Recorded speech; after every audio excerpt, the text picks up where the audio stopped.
Ça va, Caroline? Saludos, Ernie. Ah, Flávia. Ai, Tudo bem? tudo bom? Deixa eu Tudo. A gente vai ajustar fazer. aqui. Deixa eu ver, tô vendo metade da sua cara. É, exato, a câmera tá baixa. Pronto. Acho que agora deu certo.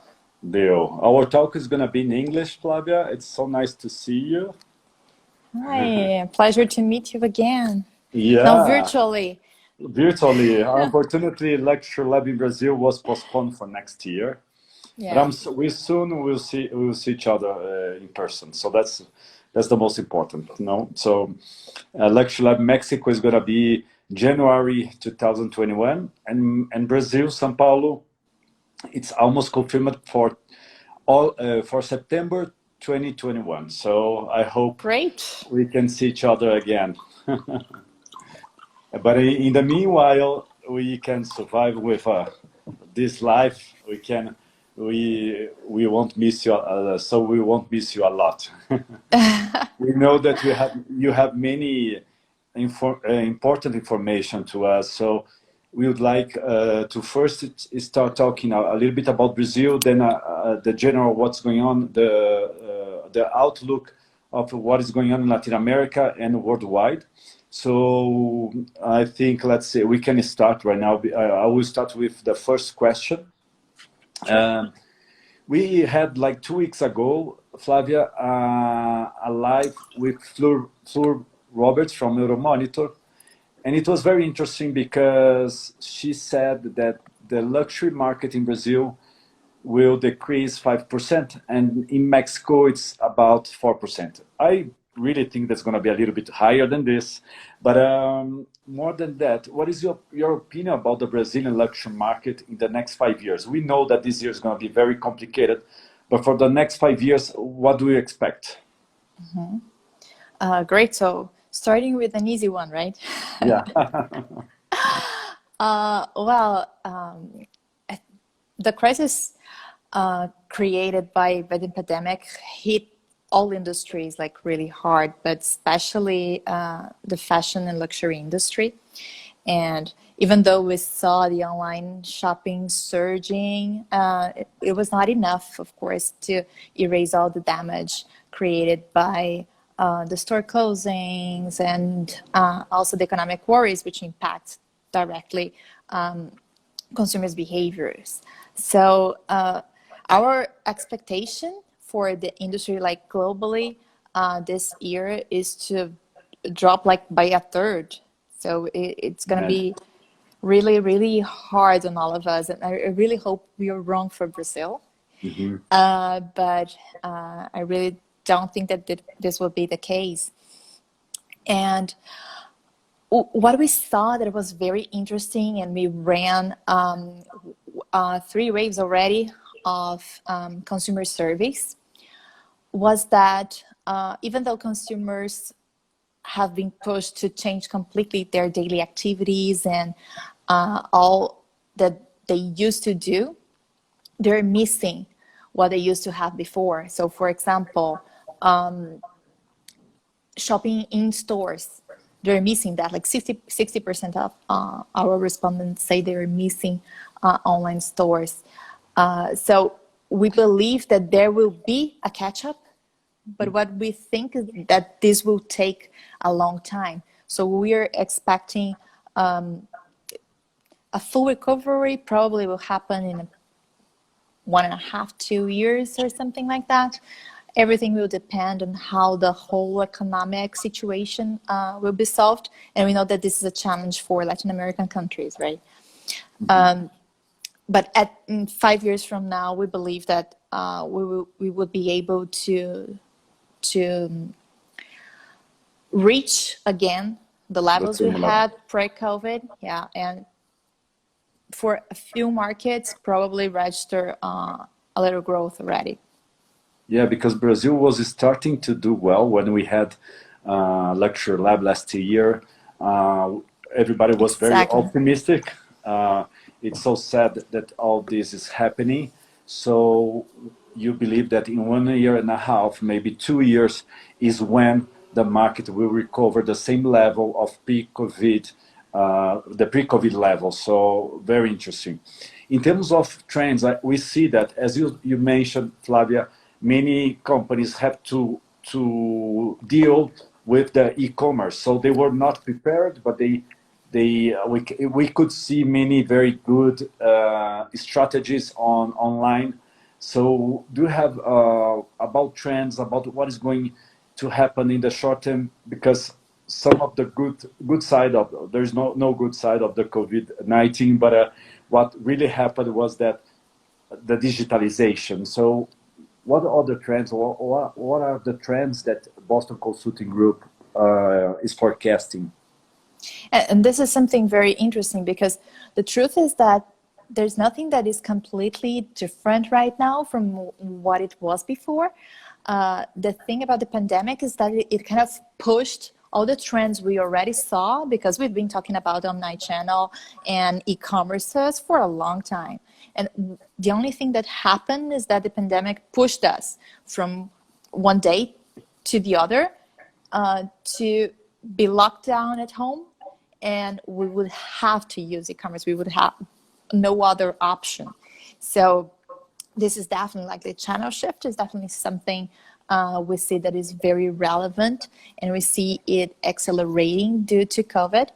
And this has like two different sides, right? Because there's one that is providing much more like a richer experience for consumers online, and being able to track all its purchase funnel and the whole purchase process, which is very interesting for the company, but also to rethink the role of the physical stores, because they will disappear. Of course not. Especially for fashion and luxury, they're very important, not only as flagships and the personalization of the brand, but also as a place for experience, for customization, for getting in real contact and tightening the relationship brand to customers. So they are still very, very important. Another trend we see that is very relevant here is that consumers, even though they're shopping less, they're being choosier when they do. So they are both in terms of categories and in terms of brands, they are being more picky, and they want to look for brands they really connect to, they really understand the purpose, the meanings behind it. So a value proposition is way more important today than it was before. And even the sustainability concern has risen a lot. So it is very important here as well when consumers are choosing the brands. And in terms of categories, we're moving away from more formal wear and other categories that are associated to out of home, like handbags, for instance, to more casual wear, active wear, things you can use at home, but you can use outside as well. So more, everything is turning towards a more convenient and conscious consumption. And there's another one that I would like to point out, is that consumers as a whole are expecting more. Because with the pandemic, there was like a resignification of all types of relationships, from the relationships you do have with your family, with your friends, that even though you're now are forced to be apart, they're like getting, the bonds are getting stronger. So it's very important, as I was saying in the beginning, that the brand can connect to the consumers. And this is important in all communications they're doing right now. So it's more than pushing products and services at this point. It's much more relating and being close to, I know what you're feeling. I know you're locked at home, so stay home, stay safe, and we'll take care of everything. So when you come back, so it's much more this close type of relationship, it's close type of communication that consumers are looking for. very interesting because the same during the live with Fleur Roberts from Euromonitor, we also spoke that is sustainability is not enough anymore. Now we need a purpose. And also we spoke about practicity. So as you said, the clothes, how we dress, we don't need to travel as much as we traveled before. We don't need to go to be at the office like 24/7 as we did before. So it makes a lot of sense. And being top of mind of the client is very important in the way that has empathy. So it's really interesting, and I totally agree with that. Then we see, Flavia, that many industries like travel, which is a very important industry for Mexico and for Brazil. Mexico mainly because we receive many United States guests, travelers, and European guests, travelers. Mexico is one of the 8 most important luxury destination.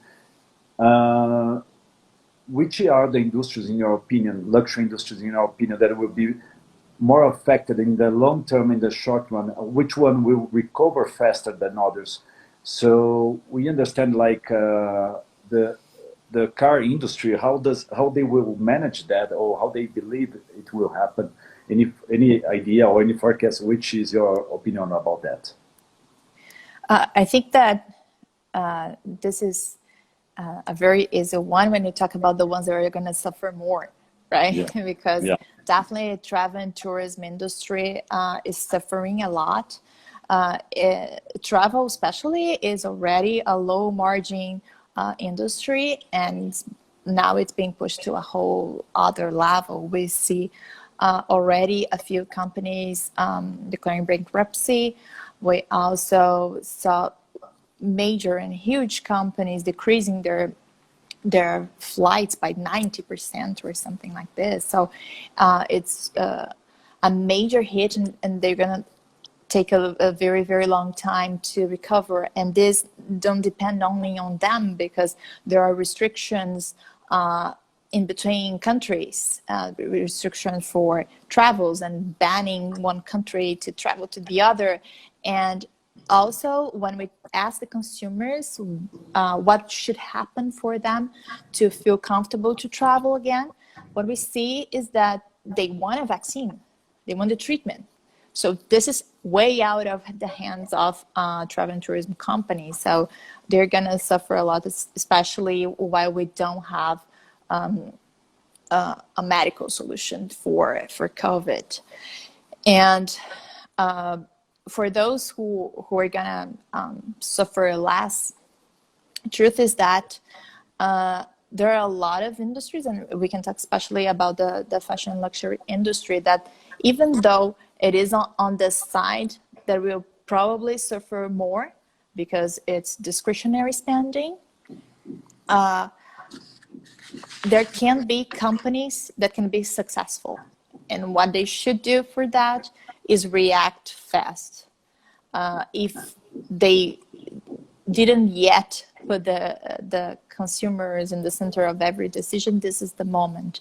Because if you don't react, if you don't act proactively right now, this is gonna be much tougher than it could be. Yeah, someone is saying about, do you think that after being locked out for so long time, people would love to travel? I definitely believe, no, we want to be at the beach, we want to travel around, but how fast it will happen, no, Flavia? It's Yeah, we see, and we ask exactly this question to consumers, like of the activities you're doing less, what you're missing, and what are the activities you're doing more, what you're enjoying, right? And the top 3 activities that people are missing are exactly the ones they are restricted to do right now. The first one is travel, followed by out-of-home entertainment and sports events. So even though they would love to do that, there's a concern of how and when they will be able to do. And when we ask about a timeline, when we talk about international travel, it ranges from 9 to 12 months for a person to feel comfortable to travel again. And this is much lower, around 4 to 6 months, when we talk about domestic travel. Since this was a global pandemic and the virus spread came from one country to another, this was very associated in the minds of consumers. So they don't want to travel internationally at this point. It's interesting because as we had some revenge spending in China, in France, maybe at least like right now, Riviera Maya, which is one of the most wanted place to be in the world, like Tulum, they are just opening on Monday, so yesterday. Wow. So they really believe that in 1 month they may be fully booked. Of course, they have to follow all the measures, the sanitary measures, but it's really complicated because we don't know. We heard that Mykonos was open like 1 week ago, and they decided to close for 60 days because there was some party or something that many people were contaminated, the problem of COVID again, 19. So it has to be, and Portugal, which is very different case, which is also one of the places that most visited places in the world. Portugal has been doing a very certification. The government is doing a very nice certification for hotel business, for restaurants, and they have to follow rules. Like you cannot do if you do a checkout today, you cannot sell this room in 24 hours. You have to wait 24 hours to sell again this room. Oh, So there are interesting. many measures that make sense and should be followed for what others. Look, there is another one talking about Paulina Lanza. Do you think luxury travel will be able to recover fast than other out-of-home entertainment, considering that consumers would search private and petit comité experience? Yeah, this is an alternative. And even for the out-of-home experiences as well, the out-of-home entertainment, we've been talking a lot about like a smaller, with fewer people, movie theaters, and even concerts, like much smaller audiences, and still larger places, but with smaller audiences. So this type of more private experience would probably raise. The thing we do have here, and then we have to consider as a whole in all projections we're making, is that there's going to be a recession that we're going to face in the next year or so. So this will impact an overall spending. But for sure, smaller events tend to be more palatable for consumers at this point. Well, and talking about restrictions, travel restrictions, we know that like United States, you're not allowed, Brazilians are not allowed to go to United States right now. Oh my God. You have to wait. I went to the United States like 2 weeks ago, and there was no problem. But I have of course, I have my Brazilian passport. I use my Brazilian passport, but they ask if you have been in Brazil in the last 2 weeks. So if you haven't, there is no problem. But people that live in Brazil cannot go right now to the United States. And other restrictions in terms of connectivity also is much less than before for obvious reasons. And all of that, knowing that Brazilians, Mexicans, Latin America are very good luxury goods consumers, knowing that these people were used to go abroad for summer and to buy abroad, to buy United States, to buy luxury goods in Europe, don't you think that maybe this is a good opportunity for local markets to generate revenues, new clients, to these people to understand the quality of their local products? What is your opinion, Flavia? I don't know. I don't see. I see like in Mexico we have a beautiful brand. The name is Tani. They do silver jewelry. They do amazing housing, art, and objects. It's amazing, and they did a very well strategy. They did a click and collect. So you buy online, but you go and collect. So for the Mother's Day was very important because people were afraid to buy online and not receiving the product. So imagine Mother's Day, people were all here and they couldn't go to the shopping mall or doing, so online was very important. And they, although they did not make the same revenues they did last year, but they increased their market share right now. So it was a very nice strategy. What is your opinion about that? The local products, is that a new opportunity for them? Absolutely. Like the short answer is that definitely it is an opportunity for everyone who's playing local, both the international brands that do have stores here and also the local brands. It's a very good opportunity for, and talking now a little bit about Brazil specifically, it is a very important time for local brands because they never been cheaper when you compare the price in US dollars, because the crisis came together with a depreciation of Brazilian real versus the US dollar. So when you compare the prices in dollars, you see that the Brazilian products have never been so cheap. So very good products, very good quality. And as you were sharing in this example from Mexico, we do have lots of brands here in Brazil, not only in fashion, but in other luxury sectors that do have amazing products. And also for the international brands, we can see this as an opportunity since we are expecting at least a year for people to start traveling internationally again. We can expect part of this spending to become national. And so for the international brand stores that are here, this is also a possibility to increase and strengthen their brand and increase the connection with local consumers. And this can, in order for this to be sustainable, it has to come with other actions. So for example, connecting to local manufacturers and especially using their online capabilities. And this can come both by their own e-commerce, but also other marketplaces. And the shopping malls here in Brazil have been launching these. And we talked about this in LuxuryLab last year, like Iguatemi 365, exactly. And Cidade Jardim has one as well. And we have others around the country. So if they strengthen these connections and use this distribution, they could also make this growth sustainable and take advantage of this moment and make the stores on these countries more relevant. Yeah, very interesting. And also, it's interesting because Brazil and Mexico have always been like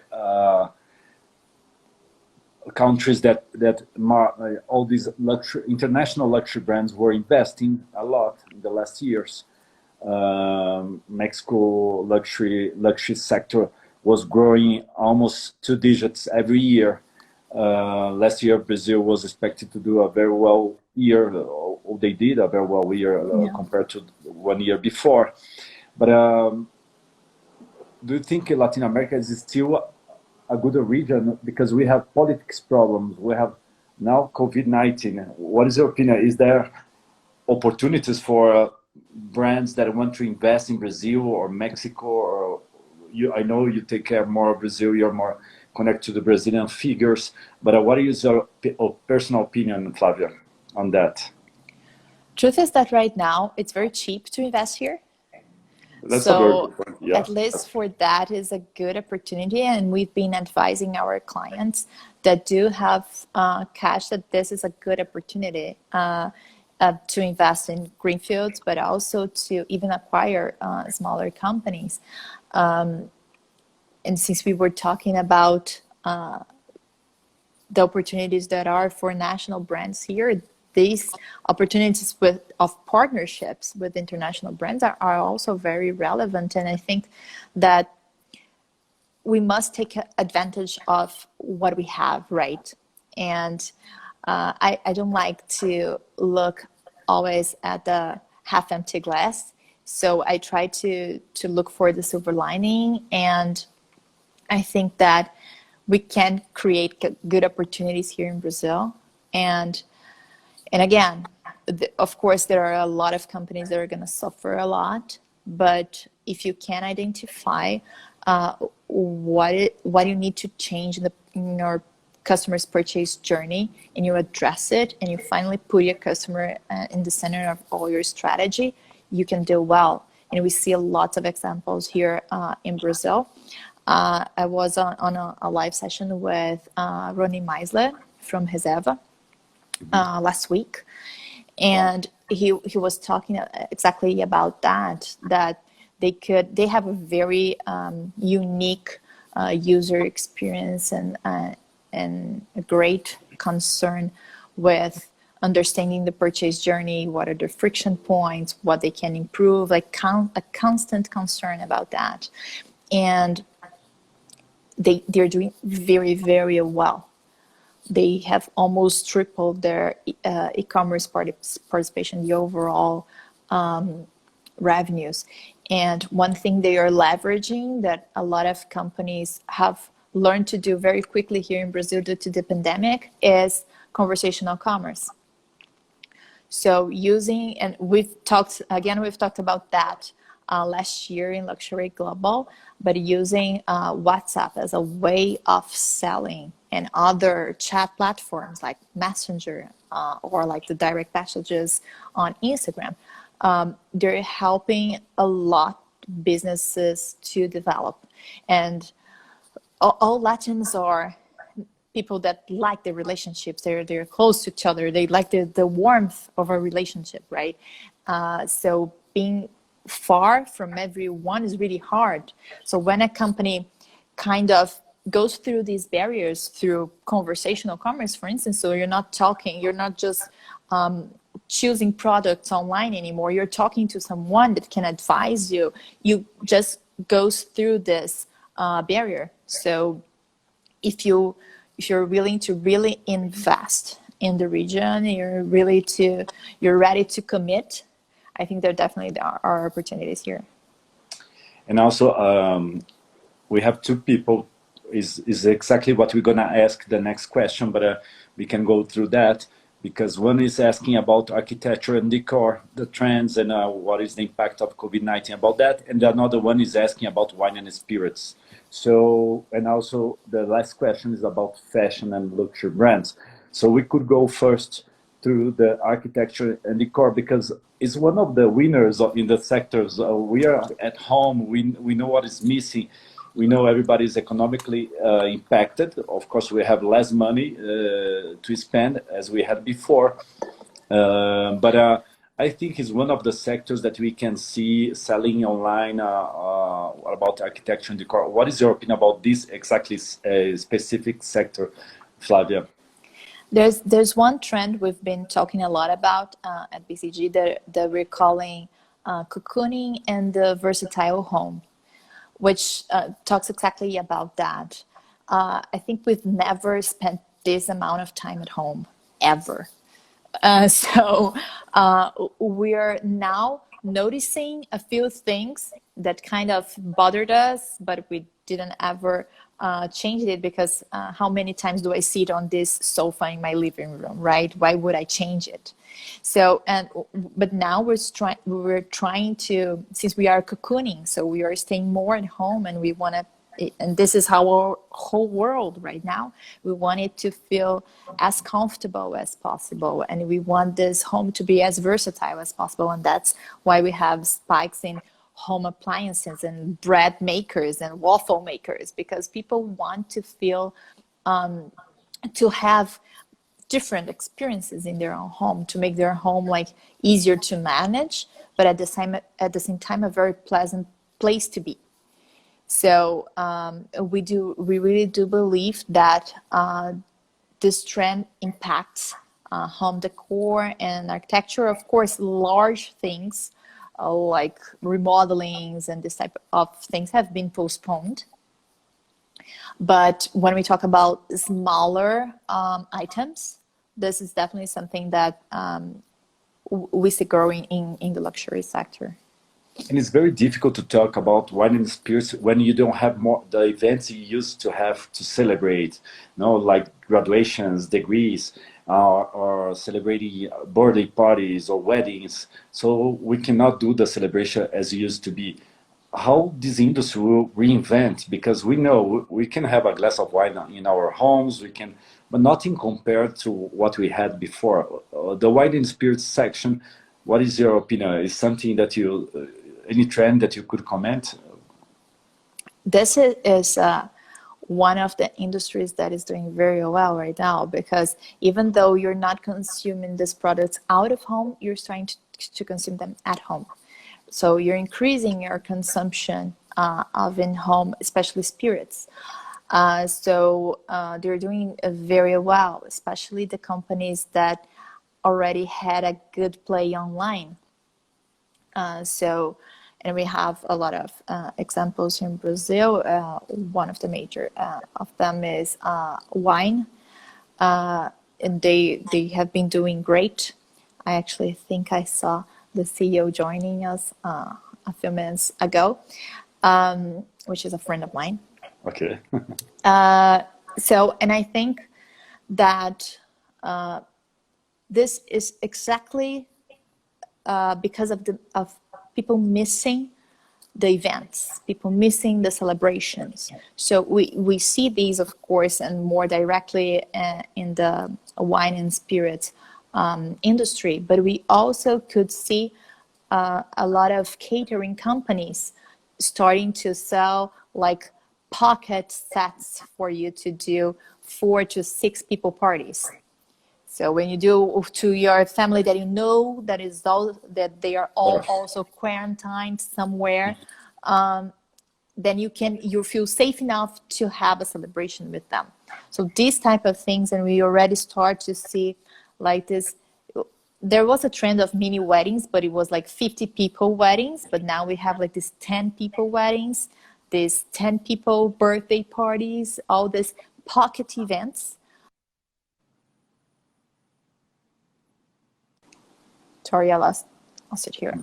So they're starting to grow exactly because people are missing all the celebrations and all the events and the sports events. And as you were saying, the graduations, the weddings, since all of this is gone, you should somehow fulfill this space in your life. And you do it by making your house a more comfortable place, and then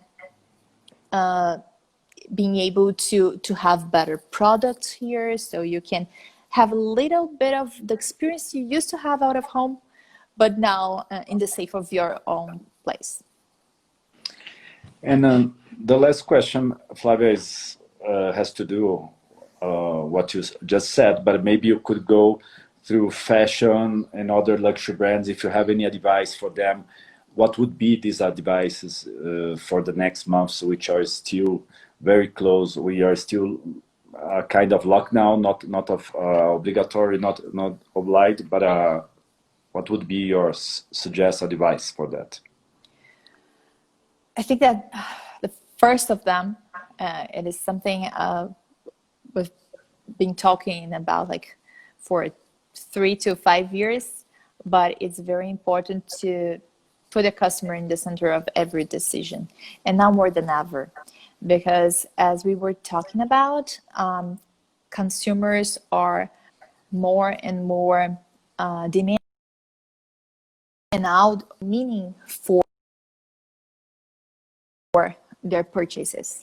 So the product has to have a meaning and a purpose to fit their home, to fit their wardrobe. So it is very important to get that consumers are looking for meaning.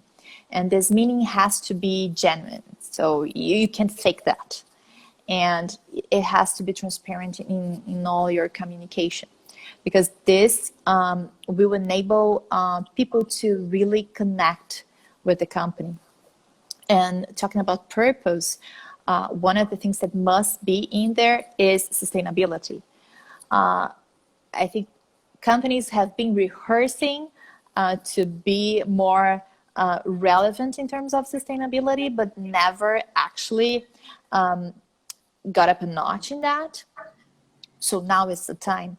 And not only environmental, but also social responsibility, because this is very relevant for consumers. And we see that when we saw all the rounds of applause for all the medical and healthcare professionals.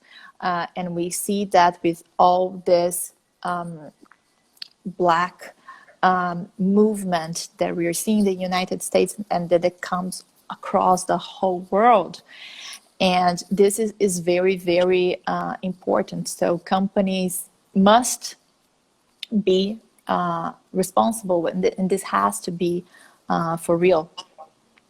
In a more tactical side, online is not a joke. And suddenly companies had to face that, and had to face the reality of online, even though they were not prepared most of the times. And neither the companies were prepared, neither consumers, because even for here in Brazil, online e-commerce accounts for 5% of the total market. So it's a very low percentage. So consumers were not ready. And this experience during the pandemic, for lots of them, for most of them, was their first online experience. So it is very important that companies measure this experience and can evaluate, understand friction points, and improve this journey, because customers are having an experience now, and they will be more or less attached to your brand depending on the experience they have. So if you provide a good environment, a good experience, something they were not expecting right now, it is a very, very good opportunity for you to get new consumers. And one thing that people that companies are not thinking yet, but they should put right on top of their list for the next weeks and months, is the role of the physical stores. So the whole offline world still exists, still have a very important role for consumers. And it's very important that companies define which is the ideal position of these stores for their own environment. So if we're talking about a fashion brand, for instance, is that a point for experience? Is a point for customization? Is it somewhere where you can just hang out and have a good experience? Like, for example, Apple stores have been doing this for years. You just go to Apple Store to browse different products, and this experience you'll have there. People were not pushing your products. They want you to experience the store. And so you must understand what should be the role of these stores for your brand, and optimize your footprint to where it really is important for you to be present and to have a flagship store. And another advantage of having that is also using it for distribution. Since online has been growing, you won't have lots of centers of distribution across the country, especially when we talk about Brazil as a continental country. So we will have lots of miles to cover. If you have stores, they can have like a large inventory and a slightly small area for sales. And you can have more products there that you can ship connected to your online store. So this balance must be addressed. And it's really hard to think about that during the pandemic. We just want to open the stores and start selling again. But this is going to be critical, because the pandemic brought the need of cost optimization, because we're going to face rough times, and we need to be ready.